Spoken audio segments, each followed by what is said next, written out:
చందమామ కథ. దోసకాయల బేరం. పూర్వం ఒక సుల్తాన్ ఉండేవాడు.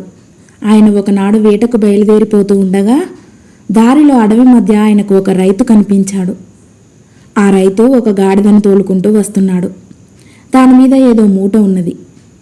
సుల్తాను తన గుర్రాన్ని ఆపి రైతును పలకరించి, తమ్ముడు, ఆ మూటలోనివేమిటి అని అడిగాడు. బాబు, ఇవి దోసకాయలు. నా తోటలో కాసిన తొలికాపు. తరుణానికి ముందే కాశాయి. అందుకని వీటిని తీసుకుపోయి సుల్తాన్ గారికి అమ్ముకుందామని బయలుదేరాను. ఆయన గొప్ప దాత అని చెబుతారు. మంచి ధర ఇస్తాడని ఆశగా ఉంది అన్నాడు రైతు. వాడు సుల్తానును పూర్వం ఎప్పుడూ చూసి ఉండని కారణం చేత గుర్తించలేకపోయాడు. సుల్తాన్ గారు నీ దోసకాయలకు ఏ పాటి ఇస్తారనుకుంటున్నావు అని సుల్తాను రైతును అడిగాడు. కనీసం 1000 బంగారు దీనారాలన్నా ఇవ్వకపోతారా అన్నాడు రైతు. ఇది చాలా జాస్తి అని సుల్తాను అంటే ఏం చేస్తావు అని సుల్తాన్ అడిగాడు. పోనీ 500 ఇవ్వమంటాను అన్నాడు రైతు. అది ఎక్కువేనంటే 300 ఇవ్వమంటాను. అది ఎక్కువేనంటే 100 ఇవ్వమంటాను. అది కూడా ఎక్కువేనంటే 50 అడుగుతాను.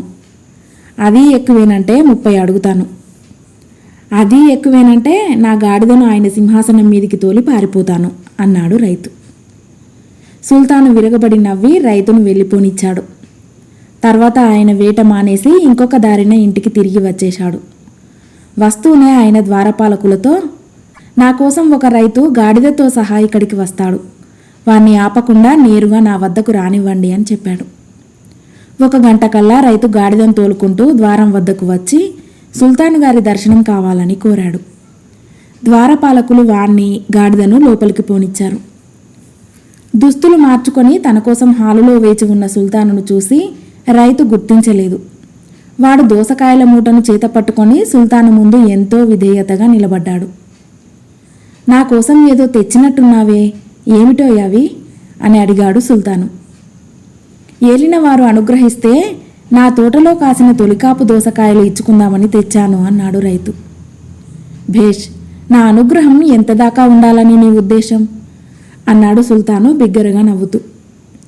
1000 దీనారాలు అన్నాడు రైతు.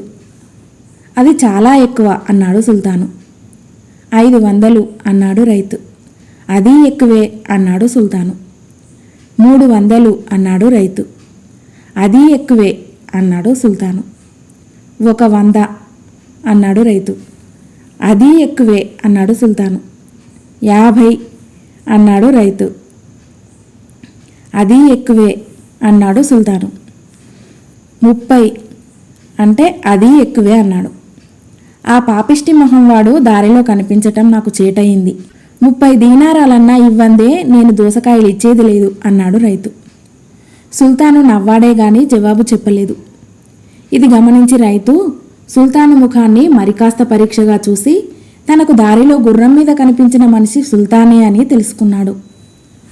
హుజూర్, దయచేసి నాకు 30 దీనారాలు వెంటనే ఇప్పించండి, లేకపోతే నా గాడిద బయటనే కట్టేసి ఉంది అన్నాడు రైతు.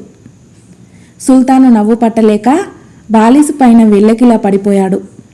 తర్వాత ఆయన తన ఖజానాదారును పిలిచి, ఈ రైతుకు 1000 దీనారాలు ఎంచి ఇయ్యి, తర్వాత మరో 500 ఇయ్యి, ఆ తర్వాత 300, 100, 50, 30 దీనారాలు వరుసగా ఎంచి ఇయ్యి అన్నాడు. 1 బస్తా దోసకాయలకు 980 దీనారాలు ముట్టేసరికి ఆ రైతుకు నోట మాట రాలేదు. వాడు పట్టలేని ఆనందంతో సుల్తానుకు 1000 సలాములు చేసి వెళ్ళిపోయాడు. కథ సమాప్తం.